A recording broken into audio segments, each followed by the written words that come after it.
Trick or treat, you psycho idiots. Can you spot my tricks, kid? This week was one of those situations where it's like the type of challenge where I know I'll succeed.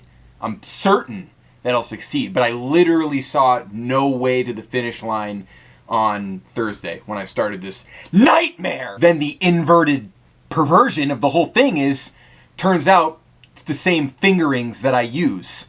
Like, literally, I don't even have my guitar plugged in, I don't think, but it doesn't matter. It's just these fingerings, dude. That's literally what I always use. I don't know if, like, maybe Fred is tapping it, but these ideas. That's what all of my licks sound like. And that's literally what that entire solo is based on. It's just like using the string skip, right? Like the most opportunity that you have on the guitar is using the opportunity of the B string. You know, I'm tuned down a half step, but I just mean like the intervallic relationship of the B string related to the G string and the D string and so on is you have more opportunities there. You can do more intervallic things. And that's entirely what this solo exploits. So I'm listening to it and I'm like, okay, that's melodic. That's going to be, you know, feasible, probably, maybe. And then turns out it's literally like, that's what my fingers do already. So, come on!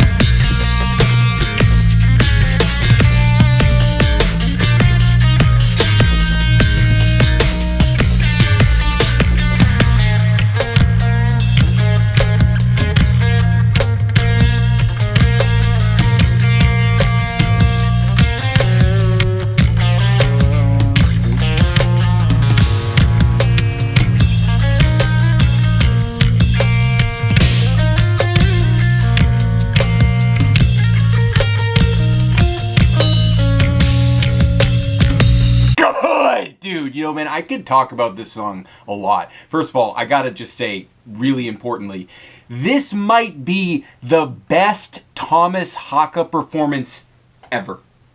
Ever.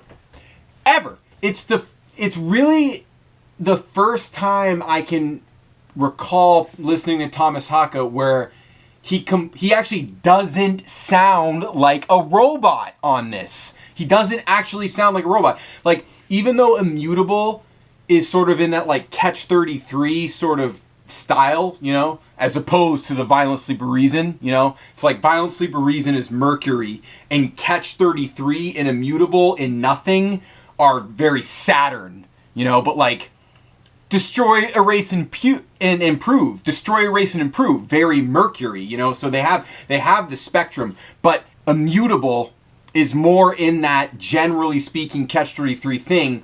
But this drumming on Thomas Haka, like, listen to how much over the bar line he's playing and just skipping over that downbeat, doing like a nice fill, like on this, like his snare fills are like the best. They're so good. Oh, this is like maybe, it's like easily instant greatest classic.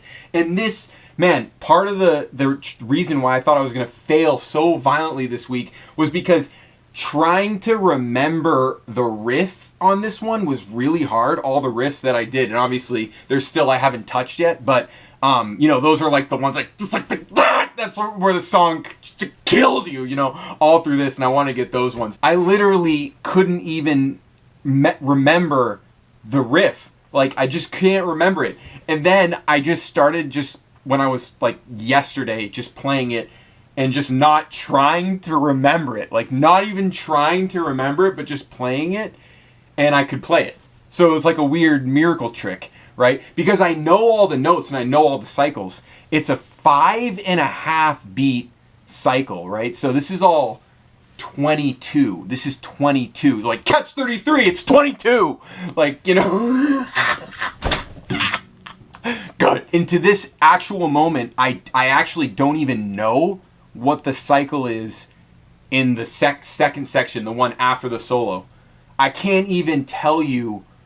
I don't know what it is. I only know it because I know it by ear. Because I've listened to the song and I've been playing it, but I never could like remember it in real time. It's just like my fingers know what to do if I just trust my ear. Super weird. And maybe if you've been paying close attention, I mean, literally, think about how long I've been doing this. If you've been paying close attention, one thing that you've noticed I've been trying to do is always have my eyes closed, you know, mostly, right? And I don't always, but it's like always just remember to keep your eyes closed. It's all about like trusting in the things, like trusting in your subconscious. So you just like download shit into your subconscious. Like you just download the riff, you download the whole album into your subconscious, and then you just try to apply yourself to play it, and it just plays. And it's like cycle analysis, cycle master of cycles. Like these 22s are some super fucked up. Like I'll tell you that much. To the point where you know, like this was the first Meshuggah song I've ever done where I was like, man, like I don't see how I'm gonna be able to like remember these sequences. And it's just when I trust in my ear, it's the only way. Because these are so melodic, right? All right, if you're this far down the rabbit hole, then whatever I'm about to play will probably interest you. So, God!